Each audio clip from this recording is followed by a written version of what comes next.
Bonjour la Stop TCA Family, j'espère que vous allez bien. Aujourd'hui, nous allons aborder le sujet des régimes. Ensemble, nous allons voir pourquoi les régimes ne fonctionnent pas et quels sont les impacts sur notre santé et sur notre poids.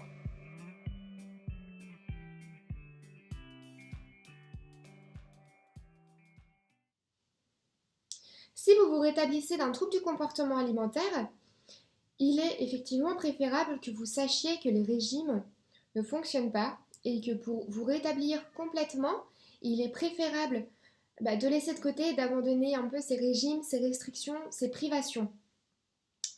Malheureusement, la restriction de nos jours, elle est tellement normalisée qu'il est super facile d'oublier les dangers des régimes et pourquoi ça ne fonctionne pas et l'impact que ça peut avoir sur notre santé et sur notre poids. Donc, un peu dans cette vidéo, j'aimerais un petit peu partager avec vous ces sujets-là. Et nous allons commencer par le premier point qui est les régimes ont un taux d'échec extrêmement élevé. Alors ça, c'est pas moi qui le dis. Il y a pléthore de sources, notamment, il y a une source qui s'appelle Le Gros. Le Gros, c'est un groupe de réflexion sur l'obésité et le surpoids. Et selon eux, cette stratégie, elle se traduit par un échec global. Le taux de réussite des régimes amaigrissants, la première année est de 75%. Donc ça, c'est super.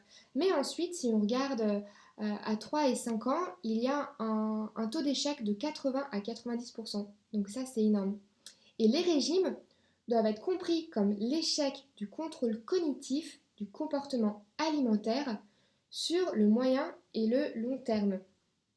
Forcément, sur du court terme, oui, c'est bon, on a envie, c'est bon, je peux me priver de ça, je peux me priver de ça pendant quelques jours, oh, c'est bon, je suis trop motivée, mais effectivement, sur du moyen et du long terme, on craque, on a envie de tout dévaliser, tout ce qu'il y a dans nos placards, et c'est normal.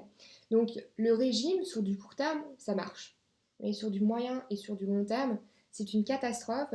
Donc, vous risquez simplement de reprendre le poids que vous avez perdu et de reprendre même plus de poids.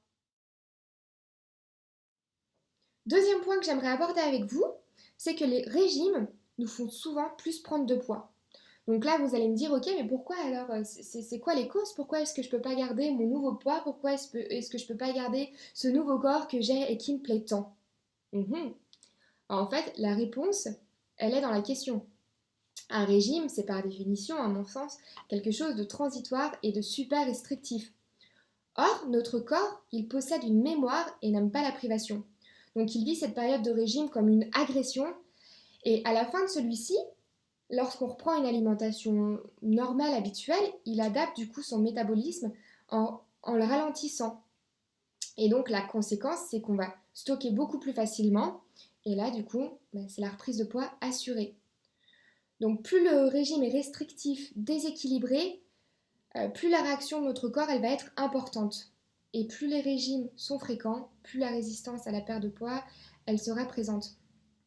Donc on comprend l'intérêt d'éviter les régimes à la mode, les régimes Sumo Body, les régimes comment perdre 5 kilos en une semaine, comment perdre 5 kilos en 3 jours. Parce que là aussi on a tendance à oublier qu'il y a tout le côté psychologique qui est affecté par ces régimes. C'est quand même des gros efforts qui sont demandés à notre tête, à notre corps et qui vont souvent à l'encontre de nos habitudes alimentaires. Souvent à l'encontre de nos habitudes mises en place. Et donc, ces régimes vont créer beaucoup de frustration. Et ce sentiment de frustration qui est mélangé à d'autres sentiments qui sont pas top, ils vont ne faire que s'accroître. Troisième point que j'aimerais aborder avec vous, c'est que les régimes déclenchent la réaction de famine du corps. Et ben oui, votre corps ne sait pas que vous suivez un régime amaigrissant. Du coup, il va penser que vous êtes en train de mourir de faim et ça, c'est quand même super stressant pour lui. Donc, qu'est-ce qu'il va faire? Votre corps va chercher à vous protéger de toutes les manières. Voilà, il va commencer à rentrer dans un mode de survie. Et pour ce faire, en fait, il va ajuster certains processus corporels pour lutter pour votre survie et pour vous maintenir en vie plus longtemps. Le mécanisme de réaction de famine est un mécanisme de survie qui est un phénomène physiologique naturel qui rend de plus en plus difficile la poursuite de la perte de poids, ainsi que la stabilisation du poids. Cela explique aussi qu'à chaque régime, vous êtes exposé à une faim tenace, à des envies d'aliments gras, à des accès de boulimie, nous reviendrons dessus tout à l'heure, qui sont guidés par la culpabilité, à une stagnation de votre poids et à une reprise rapide de poids. Ces signes sont donc classiques de la réaction de famine.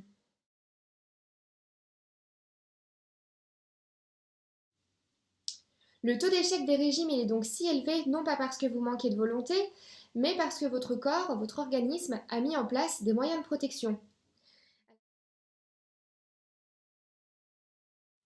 Quatrième point dont j'aimerais vous parler, c'est le fait que de faire un régime, ça ne vous rend pas forcément en bonne ou en meilleure santé.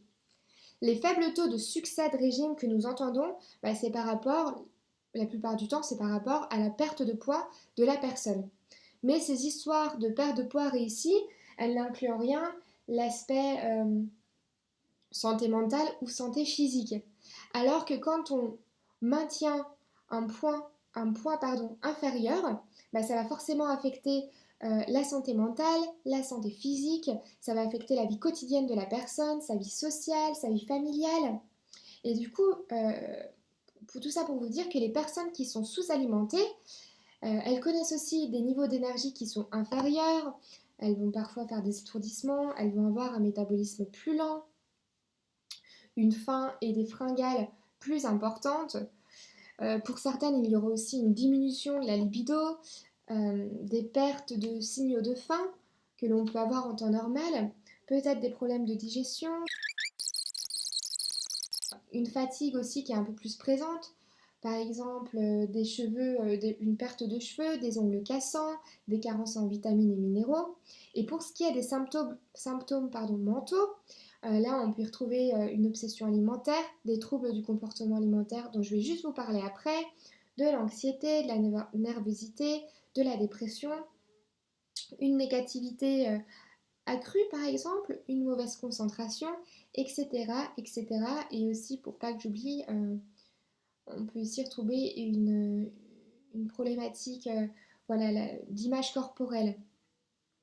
Et donc, où je veux en venir, c'est que même si on fait un régime sur quelques semaines, on peut déjà commencer à avoir ces effets négatifs. Donc, il faut vraiment bien faire attention.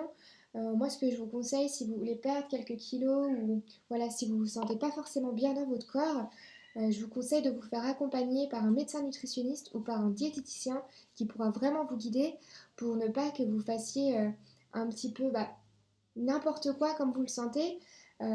Justement, le but d'un accompagnement professionnel, c'est essayer de cadrer un petit peu tout ça et c'est aussi pour vous empêcher de tomber dans ces problématiques-là. Cinquième et dernier point que j'aimerais aborder avec vous, c'est le fait que parfois les régimes entraînent les troubles du comportement alimentaire. Alors attention, je ne dis pas que toutes les personnes qui font un régime, elles vont tomber dans les troubles du comportement alimentaire, mais ça peut arriver et ça, il faut le savoir. Et comme je viens de vous dire, le fait de faire un régime, ça peut déclencher des symptômes vraiment très négatifs.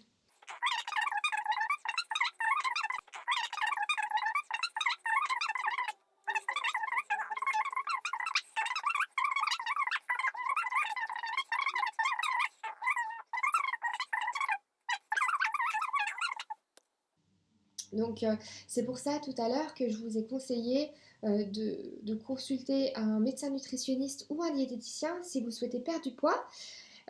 Comme ça, vous êtes cadré, ça vous évite de faire des faux pas que vous feriez si vous étiez seul et ça peut vous éviter de tomber par exemple dans les troubles du comportement alimentaire, dans des comportements qui peuvent être déviants. Donc vraiment, n'hésitez pas à demander de l'aide. Vous verrez que vous en serez que récompensé de faire ça et que ça vous évitera bien des problèmes. Aujourd'hui, nous aurons donc vu de manière très succincte pourquoi les régimes ne fonctionnent pas forcément et quels sont leurs impacts sur notre santé et sur notre poids.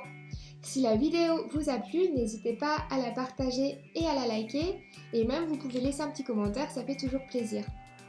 Et si vous souhaitez me contacter, vous pouvez le faire via le site Stop TCA en allant dans Contact, ou sinon vous pouvez tout simplement le faire via notre Instagram ou notre Facebook à StopTCA. J'espère vraiment que la vidéo vous a plu et je vous dis à très vite.